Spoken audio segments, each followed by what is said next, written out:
It seems that being dull has become rather fashionable lately. I'm constantly getting stuff from the Dull Men's Club recommended to me on Facebook. In fact, there appears to be two Dull Men's Clubs, with millions of members between them, presumably competing to be the dullest. This one's been going for nearly 10 years and even has a logo with a registered trademark. Although, having a scroll through some of the posts in these clubs, I'd argue that many of them aren't genuinely dull. There's nothing dull about lizards, Tony Van Loon. Lizards are indisputably interesting and cool. But to be fair, you're always going to struggle to be dull when you've got a name like Tony Van Loon, which in itself is quite interesting. And this isn't dull, Tanya, it's just hilarious.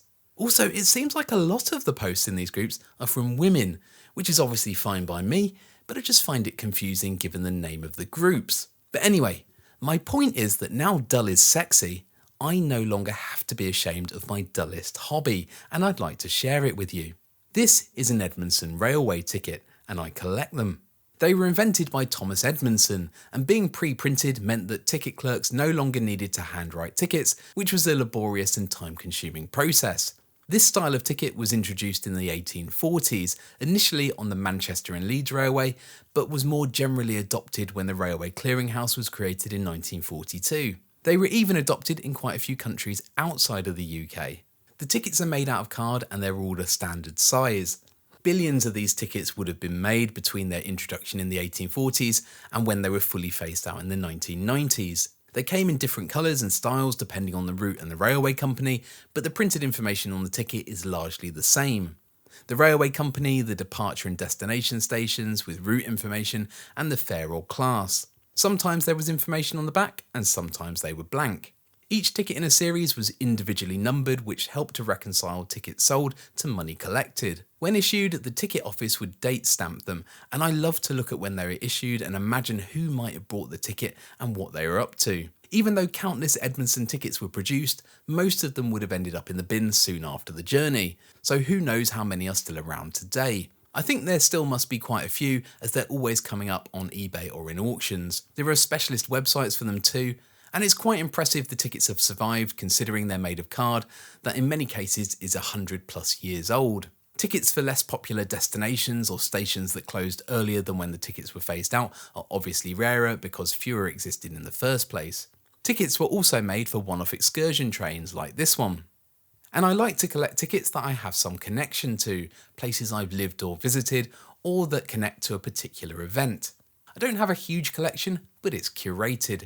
Here's one from Birmingham New Street to London Euston, a journey that I've done a fair few times, and on a Sunday in 1943 you could get a cheap ticket at 2/3 the fare, costing 11 shillings and sixpence, which is equivalent to £25 today.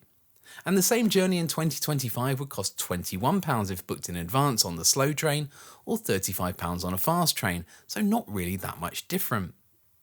I think this is my oldest ticket, dating back to the 27th of September 1904, going from Birmingham New Street to Perry Bar, although it's hard to tell if it really is my oldest ticket because the dates on some of them are quite hard to read. I used to live next to the old Rotten Park Road station site, and these tickets date back to 1910 and 1919. Here's one from Birmingham New Street to Harborne along the same line, again from 1910, when it was run by the London and North Western Railway. The background on this GWR one is pretty cool. Despite its retro GWR appearance, this ticket was only issued in 1964, long after British Rail had taken over. And I think this was quite common as ticket offices would work through the old stock before being issued with a new stack of tickets. So rarely used routes would still have Big Four company tickets well into BR days.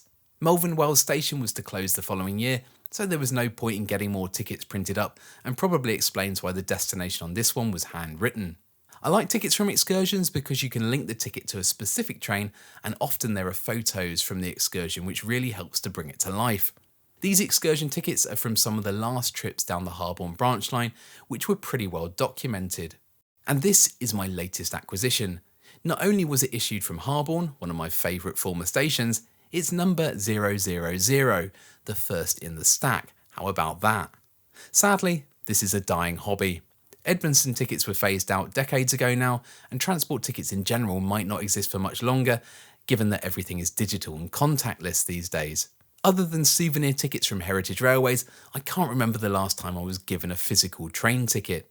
So there we go. That's just one of my dull hobbies, and I'd argue it's possibly one of the dullest hobbies in existence. There's no official name for the hobby of collecting railway tickets. That's how niche and dull it is. The closest term I could find for it is peridromophilia, which doesn't sound great to be honest. But being a peridromophile is certainly far duller than being a philatelist, an ornithologist, or a numismatist. Definitely duller than herpetology, Tony Van Loon. If you've got any dull hobbies, then let me know in the comments, and if it's particularly coma-inducing, then I'll be sure to give it a like. If you'd like to explore peridromophilia further, then why not jump in the deep end by reading Edmondson Tickets of the North London Railway and Associated Companies by David G. Geldard, and I'll drop a link in the description. And that just about does it for this video. Well done on making it all the way to the end.